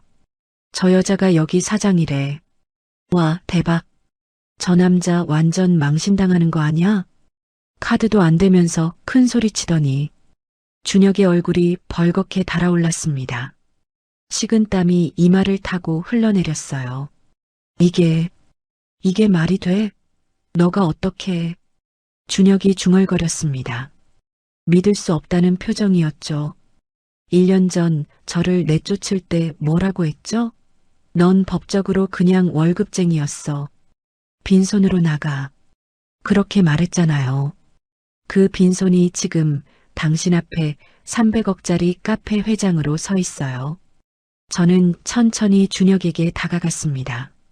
그리고 그의 귀에 대고 조용히 속삭였어요. 손님, 저희 기계는 멀쩡한데요. 댁에 카드가 고장 난 거 아닐까요? 준혁의 어깨가 움찔했습니다. 아, 그리고요. 저는 한 발 물러나며 미소를 지었어요. 커피값은 안 받을게요. 서비스예요. 앞으로 밥은 컵라면으로 드셔야 할 텐데 아껴 두셔야죠. 준혁의 얼굴이 하얗게 질렸습니다. 뭐라고? 기대하세요. 이건 시작일 뿐이니까. 저는 그 말을 남기고 돌아섰습니다. 자기야, 가자. 유라가 준혁의 팔을 잡아 끌었어요. 준혁은 멍하니 서 있다가 비틀거리며 출구로 향했습니다. 손님들 사이를 지나가는 동안 사람들의 시선이 따가웠을 거예요. 수군거리는 소리, 킥킥거리는 웃음소리. 준혁무역 대표라고 큰 소리치던 남자가 커피값도 못 내고 쫓겨나는 꼴이 되었으니까요. 회전문이 닫히고 두 사람의 모습이 사라졌습니다. 저는 그 모습을 지켜보며 생각했어요. 1년 전 당신이 저를 쫓아냈을 때 저는 다짐했어요. 반드시 돌아오겠다고. 이제 그 약속을 지킬 시간이에요. 저는 민지에게 고개를 돌렸습니다. 내일 주주총회 소집 통보서 준혁 무역으로 보내줘요. 네, 회장님.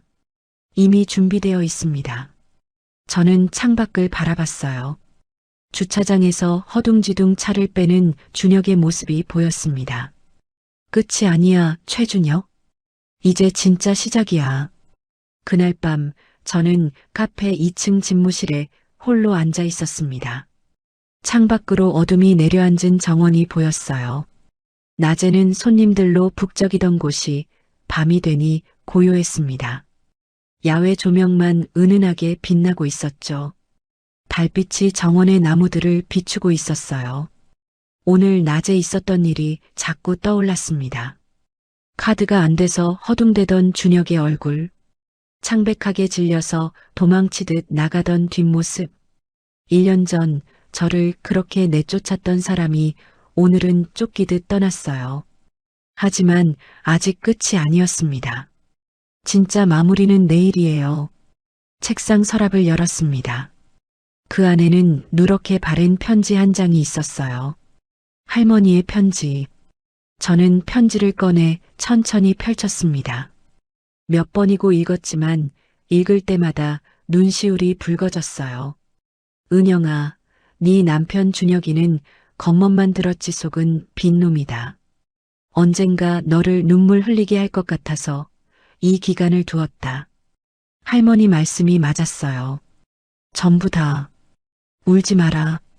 이 할미가 평생 흙 파서 모은 이 돈이 이제 너의 든든한 방패가 되어줄 거다. 저는 편지를 가슴에 안았습니다. 할머니, 저 내일 끝낼 거예요. 할머니가 주신 이 방패로 저를 짓밟았던 사람들에게 되갚아 줄 거예요. 문득 1년 전 그날이 떠올랐습니다. 회사 로비에서 짐박스를 들고 나오던 저, 그리고 저를 붙잡으며 울던 직원들. 본부장님, 정말 가시는 거예요? 본부장님 없으면 저희 어떡해요? 김 부장님의 떨리는 손이 아직도 기억나요. 젊은 막내 사원은 눈물을 훔치고 있었고 다른 직원들도 하나같이 눈가가 붉었죠. 그때 제가 뭐라고 했죠? 저 도망가는 거 아닙니다. 잠시 물러나는 거예요. 밖에서 힘길러서 여러분 지키러 반드시 다시 올 겁니다. 그 약속? 1년 동안 단 하루도 잊은 적이 없었어요. 김 부장님에게 가끔 전화가 왔습니다. 회사 상황이 어떻다. 대표가 또 사고를 쳤다. 유라가 횡포를 부린다. 그 이야기를 들을 때마다 가슴이 답답했어요. 하지만 참았습니다. 때가 되면 반드시 돌아가겠다고 속으로 다짐하면서요. 그리고 이제 그때가 왔어요. 저는 휴대폰을 들어 김철수 변호사에게 전화를 걸었습니다. 변호사님, 내일 주총 준비 완벽하죠? 네, 회장님. 출자 전환 서류도 다 처리됐고 최대 주주 등록도 완료됐습니다. 내일 회의에서 대표이사 회의만 상정하시면 됩니다. 유라의 횡령 증거는요? 오늘 오후에 경찰에 넘겼습니다. 내일 중으로 체포영장이 나올 겁니다. 저는 고개를 끄덕였어요. 수고하셨어요. 내일 뵙겠습니다.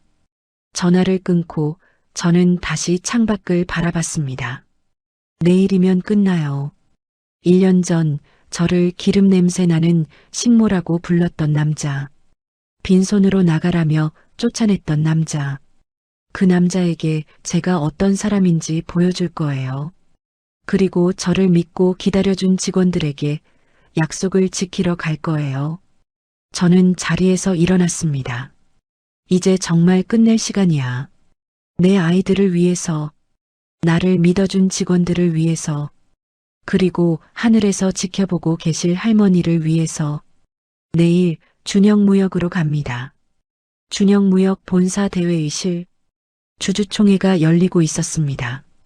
평소라면 형식적인 절차로 끝나는 자리였지만 오늘은 분위기가 달랐어요. 긴장감이 팽팽하게 감돌았죠. 도대체 무슨 일이야? 누가 감히 임시주총을 소집한 거야? 준혁이 고함을 질렀습니다. 얼굴이 벌겋게 달아올라 있었어요. 대표님, 저희도 잘 모르겠습니다. 갑자기 채권 출자 전환이 진행됐다고 하는데 임원 한 명이 더듬거리며 대답했습니다. 채권 출자 전환? 그게 무슨 소리야? 누가 그딴 걸 승인했어? 준혁이 테이블을 내리쳤어요. 하지만 아무도 대답하지 못했습니다. 사실 준혁은 자기 회사 재정 상태도 제대로 모르고 있었으니까요. 회의실 뒤쪽에는 직원들이 서 있었습니다. 김 부장님을 비롯한 오래된 직원들이었어요. 다들 불안한 표정으로 상황을 지켜보고 있었죠. 그때 회의실 문이 열렸습니다. 또각, 또각, 또각. 하이힐 소리가 울렸어요. 모든 시선이 문 쪽으로 쏠렸습니다. 저였어요. 검은색 정장에 단정하게 올린 머리. 그 뒤로 변호사와 비서가 따라 들어왔습니다. 손에는 서류 뭉치가 들려 있었죠. 본부장님? 김 부장님이 눈을 크게 뜨며 중얼거렸어요.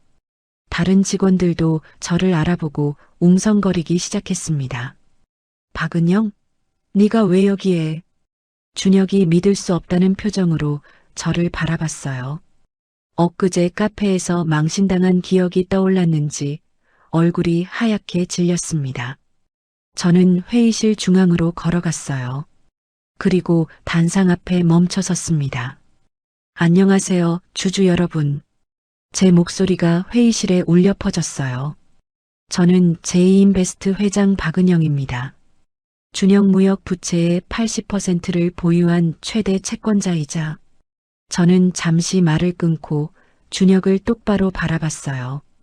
오늘부로 출자 전환을 통해 최대 주주가 된 사람입니다. 회의실이 술렁였어요. 주주들이 서로 얼굴을 쳐다보며 수군거렸습니다. 저 여자가 제이인베스트? 그 유명한 투자회사? 대박, 어떻게 된 거야? 웅성거리는 소리 사이로 준혁이 자리에서 벌떡 일어났어요. 이게 무슨 소리야? 준혁이 자리에서 벌떡 일어났어요. 너가 어떻게 내 회사 주식을? 사기야. 이건 사기라고. 사기요?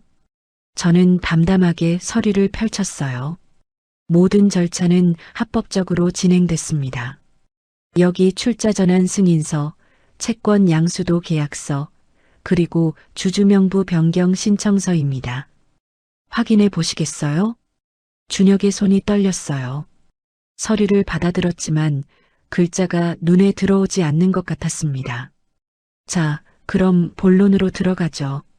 저는 주주들을 향해 몸을 돌렸어요. 오늘 안건은 대표이사 최준혁 해임의 건입니다. 지난 1년간 경영 실패로 회사에 막대한 손실을 끼친 점, 그리고 부사장 이유라와의 부적절한 관계를 통한 법인 자금 유용 혐의가 있습니다. 뭐라고? 준혁이 고함을 질렀지만 저는 무시하고 계속했어요. 찬성하시는 주주님들은 손을 들어주십시오. 하나, 둘, 셋. 손이 올라갔어요. 만장일치였습니다. 대표이사 최준혁 해임안 가결되었습니다. 저는 선언했어요. 목소리는 차분했지만 가슴속에서는 뭔가가 뜨겁게 타올랐습니다. 준혁의 얼굴이 창백하게 변했어요. 다리에 힘이 풀렸는지 비틀거리며 의자에 주저앉았습니다. 이럴 수가 없어. 준혁이 중얼거렸어요. 하지만 저는 더 이상 그를 쳐다보지 않았습니다. 저는 회의실 뒤쪽에 서 있는 직원들에게 다가갔어요. 김 부장님이 눈물을 글썽이며 저를 바라보고 있었습니다. 본부장님, 김 부장님, 저는 미소를 지었어요. 약속 지키러 왔어요. 많이 늦었죠? 그 말에 김 부장님의 눈에서 눈물이 흘러내렸어요. 본부장님, 진짜 오셨네요. 젊은 막내 사원이 울먹이며 외쳤습니다. 저희 믿고 기다렸어요. 본부장님이 돌아오실 줄 알았어요. 직원들 사이에서 환호성이 터져 나왔습니다. 누군가 박수를 치기 시작했고 순식간에 회의실 전체가 박수 소리로 가득 찼어요. 저도 눈시울이 뜨거워졌습니다. 1년 동안 기다린 순간이었어요. 여러분, 앞으로 잘 부탁드립니다. 이 회사 다시 일으켜 세울 겁니다.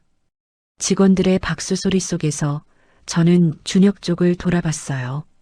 그는 고개를 떨군 채 의자에 앉아 있었습니다. 1년 전 저를 쫓아내며 너 없어도 회사 잘만 돌아가라고 했던 그 거만함은 온데간데 없었죠. 이제 진짜 끝이야, 최준혁. 주주총회가 끝나고 저는 로비로 내려왔습니다. 그런데 로비가 시끄러웠어요. 사람들이 웅성거리고 있었고 입구 쪽에서 고함 소리가 들렸습니다. 이거 나 누군 줄 몰라. 준혁무역 부사장이라고. 유라의 목소리였어요. 저는 천천히 그쪽으로 걸어갔습니다. 유라가 경찰 2명에게 양팔을 잡힌 채 발버둥 치고 있었어요. 얼굴은 화장이 번져서 엉망이었고 명품 가방은 바닥에 떨어져 있었습니다. 오늘도 어김없이 비싼 옷을 입고 있었지만 경찰에 끌려가는 모습은 초라하기 그지없었죠. 이유라 씨, 법인 자금 횡령 및 사기 혐의로 체포합니다. 당신은 묵비권을 행사할 수 있으며 경찰이 영장을 읽어 내려갔어요. 횡령? 무슨 횡령? 난 한 푼도 안 빼돌렸어. 유라가 악을 썼습니다. 하지만 소용없었죠. 제가 경찰에 넘긴 증거는 완벽했으니까요. 법인카드 사용 내역, 가짜 거래처로 빠져나간 돈의 흐름, 유라 개인 계좌로 들어간 금액까지 지난 1년간 유라가 빼돌린 돈만 5억이 넘었어요. 전부 다 잡아놨습니다. 로비에 있던 직원들이 그 광경을 지켜보고 있었어요. 누구도 유라를 동정하는 눈빛이 아니었습니다. 오히려 속 시원하다는 표정들이었죠. 오빠, 오빠. 유라가 로비 한쪽에 서 있는 준혁을 향해 소리쳤습니다. 오빠, 나 좀 살려줘. 오빠가 시킨 거잖아. 오빠도 같이 쓴 돈이잖아. 준혁은 창백한 얼굴로 벽에 기대어 서 있었어요. 유라를 쳐다볼 힘도 없는 것 같았습니다. 아니, 쳐다보고 싶지 않았겠죠. 저 여자 때문에 모든 걸 잃었으니까요. 회사도, 재산도, 명예도. 오빠, 왜 대답을 안 해? 나 혼자 뒤집어 쓰라고? 우리 같이 쓴 돈이잖아. 오빠. 유라가 발악했지만 준혁은 끝까지 입을 열지 않았어요. 고개를 푹 숙인 채 마치 투명 인간이 된 것처럼 서 있었습니다. 1년 전 제 앞에서 자기야, 자기야 하며 교태를 부리던 여자. 제 음식을 두고 솜씨가 업무 능력만 못하시네요 라며 비아냥거리던 여자. 그 여자가 지금 경찰에 끌려가면서 비명을 지르고 있었어요. 경찰이 유라를 끌고 나갔습니다. 유라의 비명 섞인 고함이 점점 멀어졌어요. 회사 정문을 나서는 순간까지 오빠, 오빠를 외쳤지만 준혁은 끝내 한마디도 하지 않았습니다. 저는 그 모습을 지켜보다가 준혁 쪽으로 고개를 돌렸습니다. 우리 눈이 마주쳤어요. 1년 전 저를 기름 냄새 나는 식모라고 불렀던 눈. 빈손으로 나가라며 비웃었던 눈. 그 눈이 지금은 공허하게 흔들리고 있었습니다. 저는 아무 말도 하지 않았어요. 그냥 돌아서서 걸어갔습니다. 할 말이 없었거든요. 아니, 더 이상 그 사람에게 쓸 말이 없었어요. 며칠 뒤였습니다. 저는 새로 이사한 집에서 아이들과 시간을 보내고 있었어요. 경기도 외곽 골든 필드 카페 근처에 지은 전원주택이었습니다. 넓은 정원에 아이들이 뛰어놀 수 있는 공간이 있었죠. 그때 인터폰이 울렸습니다. 화면을 켜자 낯익은 얼굴들이 보였어요. 준혁이었습니다. 그리고 그 옆에 시어머니 오영자, 시누이 최미나가 서 있었어요. 저는 잠시 화면을 바라봤습니다. 세 사람 모두 초라한 모습이었어요. 준혁은 면도도 안 한 얼굴에 구겨진 옷을 입고 있었고 시어머니와 시누이도 예전의 화려함은 온데간데 없었죠. 은영아, 은영아. 시어머니가 대문을 두드리며 소리쳤어요. 아가, 문 좀 열어줘. 우리가 잘못했어. 우리가 너무했어. 시어머니의 목소리가 갈라졌습니다. 예전에 천한 며느리 주제라며 저를 무시하던 그 당당한 목소리는 온데간데 없었어요. 언니, 나야 미나. 제발 문 좀 열어줘. 시누이도 울먹이며 외쳤습니다. 우리가 예전에 너무 심하게 굴었지? 다 잘못했어. 용서해줘. 언니 제발. 준혁도 대문 앞에 무릎을 꿇었어요. 은영아, 나야. 내가 잘못했어. 제발 한 번만 기회를 줘. 평생 잘할게. 아이들한테도 잘할게. 제발. 저는 인터폰 화면을 말없이 바라봤어요. 기억이 났습니다. 명절마다 저를 부엌에 가둬놓고 음식만 시키던 시어머니, 천한 며느리 주제라며 무시하던 시누이, 제가 아무리 잘해도 네가 뭘 알아라며 핀잔만 주던 사람들, 임신했을 때도 무거운 짐을 들게 했어요. 아이 낳고 산후조리도 제대로 못하게 했죠. 제가 아프다고 하면 며느리가 뭐 이런 걸로라며 핀잔만 줬습니다. 그때는 왜 그렇게 참았을까요? 가족이라고 생각했으니까. 언젠가는 인정받을 거라고 믿었으니까. 바보 같았어요. 은영아, 너가 그래도 한때 우리 집안 며느리 아니냐? 가족이잖아. 시어머니가 울부짖었어요. 준혁이가 잘못한 거야. 이 자식이. 우리는 죄가 없어. 은영아, 우리 좀 도와줘. 저는 피식 웃었습니다. 이혼하고 쫓겨날 때는 눈 하나 깜짝 안 하더니 빈털터리가 되니까 이제야 가족이라고 부르는군요. 제가 반지하에서 아이들과 떨고 있을 때는 전화 한 통 없었잖아요. 저는 인터폰 버튼을 눌렀어요. 누구세요? 제 목소리는 차가웠습니다. 저희 집은 잡상인 출입 금지입니다. 그리고 전원을 꺼버렸어요. 화면이 꺼지기 전 시어머니의 얼굴이 일그러지는 게 보였습니다. 대문 밖에서 고함 소리가 들렸어요. 문을 두드리는 소리, 울부짖는 소리. 하지만 저는 신경 쓰지 않았어요. 잠시 후 경비원에게 전화가 왔습니다. 회장님, 대문 앞에 사람들이. 경찰 불러주세요. 무단 침입으로 신고하시고요. 네, 알겠습니다. 저는 전화를 끊었어요. 거실로 돌아왔습니다. 아이들이 소파에 앉아 그림책을 보고 있었어요. 저를 보더니 환하게 웃었습니다. 저는 아이들 옆에 앉았어요. 아이들을 품에 꼭 안았습니다. 엄마, 왜요? 큰아이가 물었어요. 아니야, 그냥. 우리 공주님들이 너무 예뻐서. 저는 아이들의 머리를 쓰다듬었어요. 이게 제 가족이에요. 저 대문 밖에서 울부짖는 사람들이 아니라 이 두 아이가 제 전부예요. 이 아이들을 위해서 다시 일어섰고 이 아이들 때문에 포기하지 않았습니다. 창밖으로 경찰차 사이렌 소리가 멀리서 들려왔어요. 아마 저 사람들을 데려가겠죠. 저는 아이들을 아는 채 생각했습니다. 이제 진짜 끝났다. 할머니, 저 해냈어요.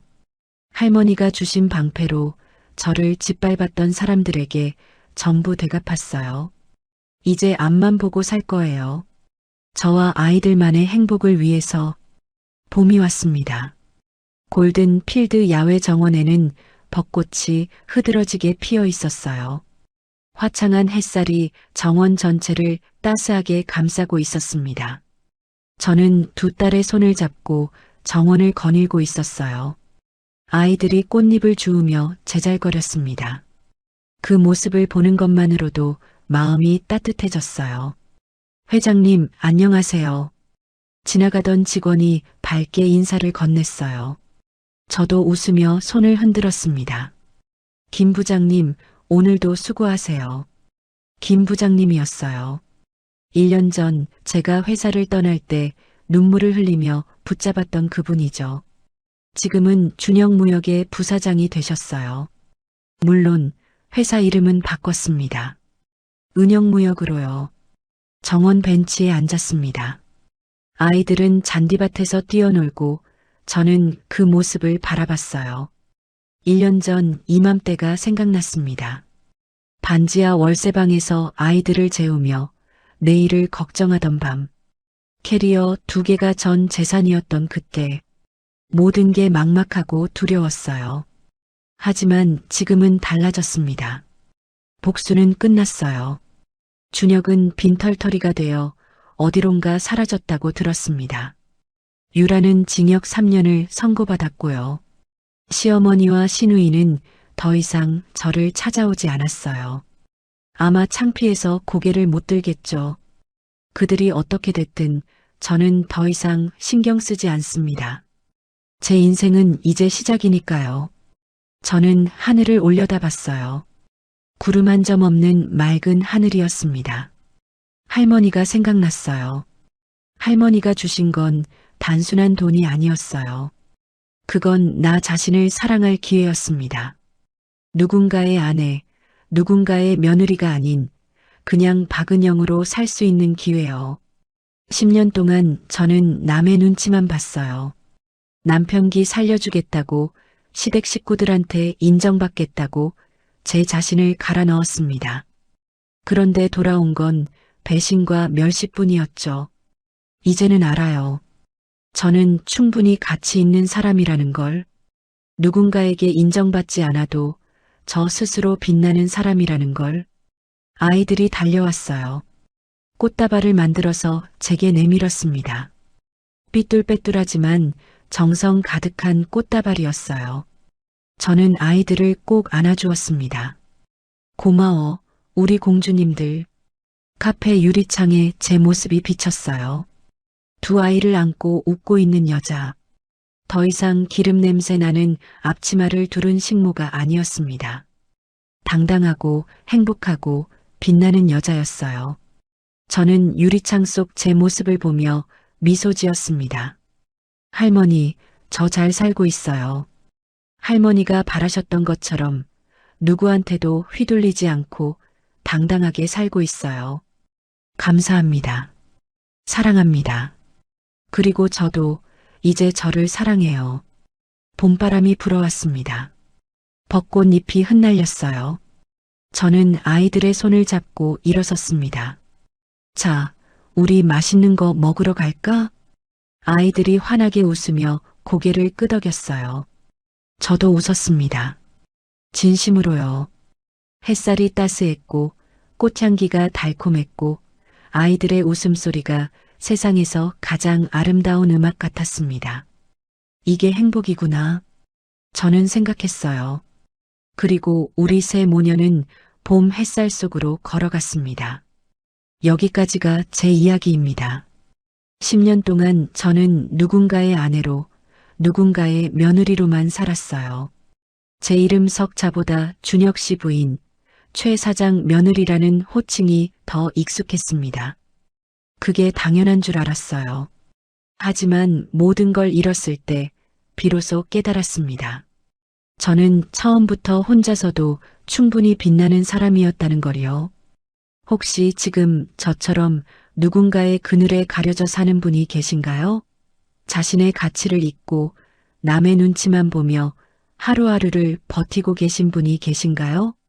그 마음 저도 알아요. 정말 잘 알아요.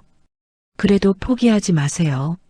언젠가 반드시 당신을 알아봐주는 사람이 나타날 거예요. 그 사람이 다른 누군가일 수도 있고 어쩌면 당신 자신일 수도 있어요. 저에게는 할머니가 그런 분이셨습니다. 하늘에서도 저를 믿어주셨던 할머니 덕분에 저는 다시 일어설 수 있었어요. 그리고 저 자신이기도 했죠. 여러분도 할 수 있습니다.